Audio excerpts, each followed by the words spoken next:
নমস্কার দর্শক, সংবাদ আবির্ভাবের গুরুত্বপূর্ণ সংবাদে আপনাদের সকলকে স্বাগত। আমরা প্রত্যেক দিনের মতন আজকেও একটি বিশেষ এবং গুরুত্বপূর্ণ সংবাদ আপনাদের সামনে তুলে ধরব। দর্শক, মুখ্যমন্ত্রী মমতা ব্যানার্জি এবং অভিষেক ব্যানার্জি এক কথায় বলা যায় তারা কিন্তু ফেঁসে গেছেন। তাদের ঘুরে দাঁড়াবার কোনো পরিস্থিতি এই মুহূর্তে কিন্তু নেই। ডিএ মামলাতে সুপ্রিম কোর্টের যে রায়, সেই রায়ে কিন্তু স্পষ্ট করে দেওয়া আছে যে যত শীঘ্রই সম্ভব 25% দিয়ে রাজ্য সরকারকে দিতে হবে, এবং সেই টাকা দেওয়ারও কিন্তু কোনো চেষ্টা মুখ্যমন্ত্রী মমতা ব্যানার্জি এবং তার দল এবং তার প্রশাসন কোনোভাবেই কিন্তু উৎসাহ দেখাচ্ছেন না এখনো পর্যন্ত। এবং সেই মর্মে সুপ্রিম কোর্টে কিন্তু আবার মামলা হচ্ছে, যেখানে বলা হচ্ছে যে রাজ্য সরকার সুপ্রিম কোর্টকে অবমাননা করছেন। এটা গেল একটা দিক। এসআইআর নিয়ে মুখ্যমন্ত্রী মমতা ব্যানার্জি প্রথম থেকে বলে এসেছিলেন যে আমি এসআইআর হতে দেব না, এসআইআর কে আমি আটকাবো, এসআইআর কোনোভাবেই বাংলাতে করতে দেব না।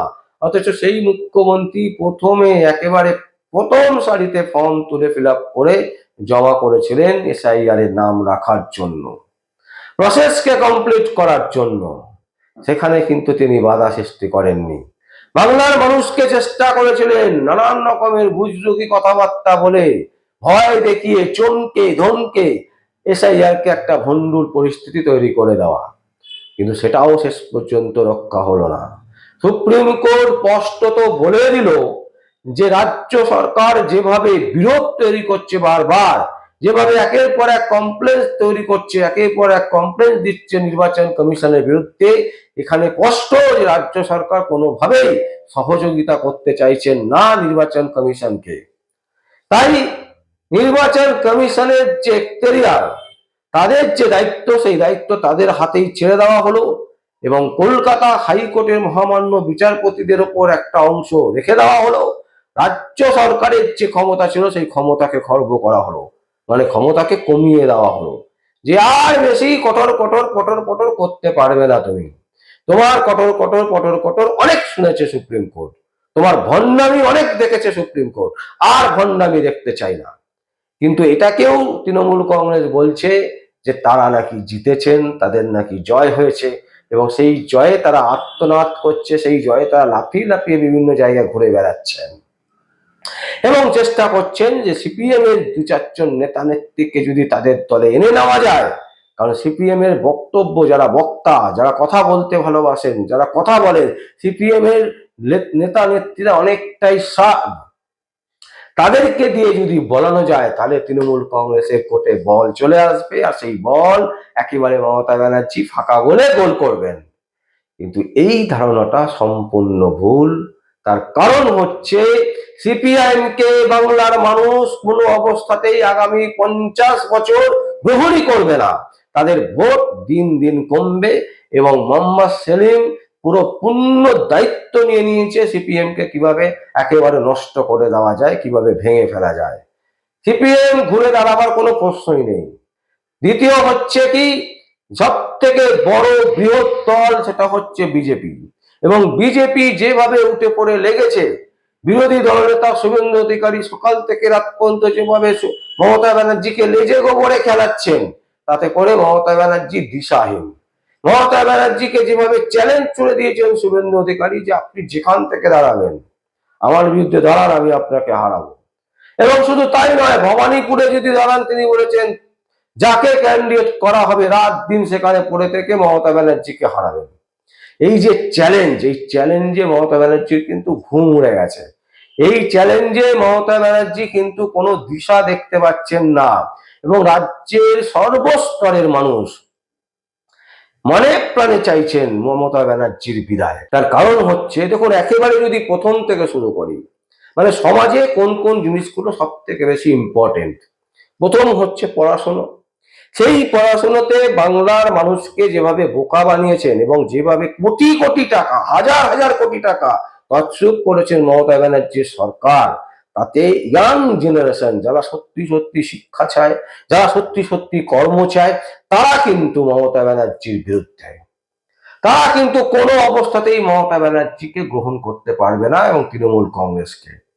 তারপরে চলে আসুন যারা সদ্য পাস করে গেছে বা বেশ কিছুদিন হচ্ছে পাস করেছে, চাকরি পাচ্ছে না, এই ছেলে মেয়েরা তো মমতা ব্যানার্জির একেবারে তোখর বিরোধী, কট্টর বিরোধী। কারণ এরা মমতা ব্যানার্জিকে দেখলেই পছন্দ করে না, গালাগাল করে রীতিমতো রাস্তায়। তার কারণটা কি? কারণ সর্বনাশ করেছে এই মুখ্যমন্ত্রী মমতা ব্যানার্জি। টাটাকে সরিয়েছে, যার ফলে বাংলাতে কোনো শিল্প নেই, বাংলাতে কোনো রেগুলার রোজ বেসিস যে কাজ, সেই কাজও নেই বাংলাতে। এবং যার জন্য তারা তো একেবারে তাদের চোখে একেবারে বিষ হচ্ছেন মুখ্যমন্ত্রী মমতা ব্যানার্জি, তার ভাইপো এবং তৃণমূল কংগ্রেস।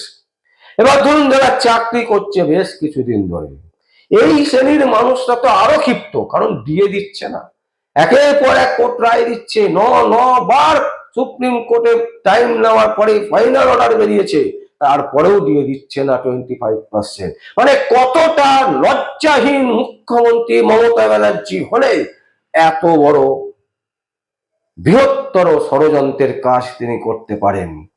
যারা দিন রাত পরিশ্রম করে সরকারি দপ্তরকে আগলে রাখে, সরকারের বিভিন্ন কাজকে যারা সম্পূর্ণ করে, সেই মানুষজনগুলোকে দিয়ে দিচ্ছেন না 25%। এবং সেই নিয়েও কোর্ট অফ কন্টেম্প্ট মামলা হতে চলেছে সুপ্রিম কোর্টে। যে পুলিশ প্রশাসন একটা বৃহৎ সংখ্যক মানুষ তারা দিয়ে পাচ্ছে না, তারা প্রকাশ্যে কিছু বলতে পারে না, তারা কিন্তু আমাদেরকে বলে যে এই সরকারকে সরানো উচিত। বিভিন্ন আইপিএস অফিসার, বিভিন্ন পুলিশ অফিসার, বিভিন্ন ট্রাফিক পুলিশ অফিসাররা তারা রাস্তায় দাঁড়িয়ে বিভিন্ন সময় যখন আমাদের সাথে কথা বলেন, তারা বলেন এই সরকারকে দরকার নেই, এ একেবারে জঘন্য থেকে জঘন্য। তাই পুলিশের মধ্যেও কিন্তু একটা ক্ষোভ তৈরি হয়েছে বিরাট আকারে, যে কোনো সময় সেই ক্ষোভ কিন্তু বাস্ট হবে। চলুন এবারে আমরা চলে যাই অন্যদিকে। যারা ব্যবসায়ী, আপনারা জানেন যে একটা দোকানে ট্রেড লাইসেন্স যেখানে 350-400 টাকায় করতে হতো, সেখানে এক লাফে 4 গুণ 5 গুণ টাকা বাড়িয়ে দিয়েছে এই কলকাতা শহর সহ রাজ্যের বিভিন্ন প্রান্তে। ট্রেড লাইসেন্সের ক্ষেত্রে, বিভিন্ন ট্যাক্সের ক্ষেত্রে 4 থেকে 5 গুণ টাকা বৃদ্ধি করা হয়েছে। তাই ব্যবসায়ী যারা ব্যবসা করেন তারা কিন্তু রেগে আগুন, তারা কিন্তু স্পষ্টত মমতা ব্যানার্জির বিরুদ্ধে বলছে, জিএসটির বেলায় তুমি নাকচ চাকর করছো, জিএসটির বেলায় তুমি বড় বড় কথা বলছিলে, আর তুমি তোমার এই ট্রেড লাইসেন্স রিনু ফিনুর জায়গা তুমি কি করেছো, নানান রকমের যে লাইসেন্স হয়, ফায়ার লাইসেন্স, ট্রেড লাইসেন্স, এই সমস্ত লাইসেন্সে তুমি তোমার যে টাকা তুমি নিতে, সেই টাকাকে 4 গুণ 5 গুণ 6 গুণ 10 গুণ করে দিয়েছো। ইয়ার কি হচ্ছে? ব্যবসাদাররা কিন্তু ক্ষিপ্ত। একটা বৃহৎ সংখ্যক ব্যবসায়ীদার যারা দোকান করে, যারা দোকানে বিভিন্ন রকমের মাল মশলা রেখে বিক্রি করে, নিত্য প্রয়োজনীয় দ্রব্য বিক্রি করে, তারা কিন্তু ক্ষেপে আগুন হয়ে আছে। তারপরে চলে আসুন মুসলিম সম্প্রদায়ের মানুষ। আমরা আজকেই দেখেছি আমাদের চ্যানেলে যে একজন মুসলিম কিভাবে বলছেন, গতকাল দেখিয়েছি একজন মুসলিম তিনি কি বলছেন, স্পষ্টত বলছেন যে মুসলিমদেরকে ভাওতা দিচ্ছেন। এই রাজ্য সরকার মমতা ব্যানার্জি মুসলিমদের জন্য কিচ্ছু করেনি, শুধু ভাওতা, দিনের পর দিন শুধু ভাওতা। এবং সেই ভাওতা কিন্তু মুসলিম সম্প্রদায়ের মানুষ বুঝে গেছে, তাই আস্তে আস্তে কিন্তু তারাও মমতা ব্যানার্জির কাছ থেকে মুখ ফেরাচ্ছে। আজকে দেখুন এই রোজা চলছে 1 মাস ধরে, তারা ফলের দাম আগুন। যে আপেলের দাম ছিল 80 টাকা, সেই আপেলের দাম 200 টাকা। যে লেবুর দাম ছিল 20 টাকা করে, 10 টাকা করে পাওয়া গেছে কিছুদিন আগে, সেই লেবু 50 টাকা করে। মানে একের পর এক বাজারে জিনিসপত্রের দাম আগুন ছোঁয়া। সেই ফল সবজি সেগুলোকে যদি একটু কমাতো, তাহলে এই মুসলিম সম্প্রদায়ের মানুষ যারা সেগুলো খান রোজা ভাঙার পর, তারা একটু লাঘব হতো। প্রচুর গরিব মুসলিম আছে যারা রোজা রাখছেন, তাদের জন্য একবার দেখলেন না। আসুন এবার যারা অন্ধ, চোখে দেখতে পায় না, যাদের হাড় ভাঙা, যাদের একটা পা নেই, একটা হাত নেই, দুটো হাত নেই, একটা পা একটা হাত নেই, এই সমস্ত মানুষ যারা হ্যান্ডিক্যাপ যাদেরকে বলা হয়, সক্ষম মানুষ যাদেরকে বলা হয়, তাদের যে ভাতা, সেই ভাতা বৃদ্ধি করছেন না মাননীয় মুখ্যমন্ত্রী মমতা ব্যানার্জি। রাজ্যের বাইরে অন্য অন্য স্টেটে ভাতা বৃদ্ধি হচ্ছে, অথচ এনাদের ভাতা বৃদ্ধি হচ্ছে না। তাই আগামী 1 তারিখে এনারা শ্যামবাজার 5 মাথা মোড়ে বিক্ষোভ কর্মসূচির ডাক দিয়েছেন। ভাবুন, চারিদিকে ক্ষোভ, বিভিন্ন যারা সাংস্কৃতিক অনুষ্ঠান করেন, যারা নাটকের সাথে যুক্ত, যারা নাচ গানের সাথে যুক্ত, তারা কোনো সুযোগ পাচ্ছেন না, তাদেরকে কোনো সুযোগ দেওয়াই হচ্ছে না। তৃণমূল করলে আপনি একটা গান গাইতে পারবেন, তৃণমূল করলে একাডেমি অফ ফাইন আর্টসে আপনি নাটকের একটা জায়গা পেয়ে যেতে পারেন, তৃণমূল করলে মিনার্ভা থিয়েটারে একটা জায়গা পেয়ে যেতে পারেন, তৃণমূল না করলে আপনি হল পাবেন না 6 মাসের আগে। এই রাজ্যে এই ভয়ঙ্কর করুণ পরিস্থিতি চলছে এবং সর্বদিক থেকে সমস্ত মানুষই কিন্তু ক্ষিপ্ত, ক্ষেপে আগুন। তারা একটাই চাইছে, এই সরকারকে একেবারে চূড়ান্তভাবে ভেঙে ফেলো, চূড়ান্তভাবে মমতা ব্যানার্জিকে 14 তলা থেকে হিড়ির করে নামিয়ে টেনে রাস্তায় ফেলে দাও, যাতে জীবনে কোনোদিন আর উঠতে না পারে। তাই সেই ঘটনা, প্রতিটা মানুষের মনে যখন ক্ষোভ, প্রতিটা মানুষ যখন চাইছে রাজ্যের পরিবর্তন, তখন মমতা ব্যানার্জি দু একটা সিপিএম এর নেতাদের থেকে কিনে নিয়ে তিনি ভোট জিতবেন ভাবছেন। অভিষেক ব্যানার্জি ভাবছেন কয়েকজন সিপিএম এর নেতা নেত্রীকে কিনে নিয়ে ভোটে জিতবেন। অসম্ভব, অসম্ভব। সেই জন্যই বিজেপির রাজ্য সভাপতি শ্রমিক ভট্টাচার্য বারবার করে বলছেন কোনো ভগবানও নেই যে তৃণমূল কংগ্রেসকে এবার হারায় বা এই সরকারকে মানে রাজ্য সরকার থেকে বিতাড়িত করে এবং এটাকে আটকাবে, কোনো দেবতায় নেই। কারণ প্রতিটা দেবতাই হচ্ছে রুষ্ট হয়ে গেছে এই মুখ্যমন্ত্রী মমতা ব্যানার্জি এবং অভিষেক ব্যানার্জির বিরুদ্ধে।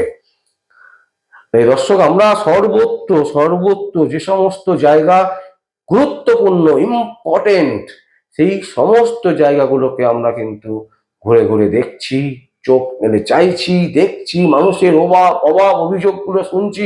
বহু মানুষ আছে ক্যামেরার সামনে আসতে চাইছেন না, তারা বলছেন যে না, আমরা ক্যামেরাতে এলে আপনারা তো চলে যাবেন, তারপরে আমাদেরকে মারধর করবে, আমাদেরকে পার্টি অফিসে ডেকে নিয়ে গিয়ে বস করিয়ে রেখে দেবে। মহিলারা বলছে আপনারা তো চলে যাবেন, তারপরে আমার বাড়িতে হামলা করবে, আর না হলে বাড়ি থেকে তুলে নিয়ে গিয়ে রেপ করে দেবে। এই ধরনের বিভিন্ন কথাবার্তা গ্রামের অঞ্চলে, শহরের মানুষজনের মুখে মুখে। তাই এই সরকার বিতাড়িত হবে, কোনো ভুল নেই। দর্শক, আমরা এই সংবাদ আপনাদের সামনে তুলে ধরলাম এবং আপনাদের যদি কোনো বক্তব্য থাকে, কোনো কমেন্টস থাকে, অবশ্যই আপনারা কমেন্ট বক্সে কমেন্ট করবেন। আর দেখতে থাকুন পরবর্তী সংবাদ আবির্ভাবে। আমার নাম বিশ্বজিৎ পাল, সংবাদ আবির্ভাবের জন্য।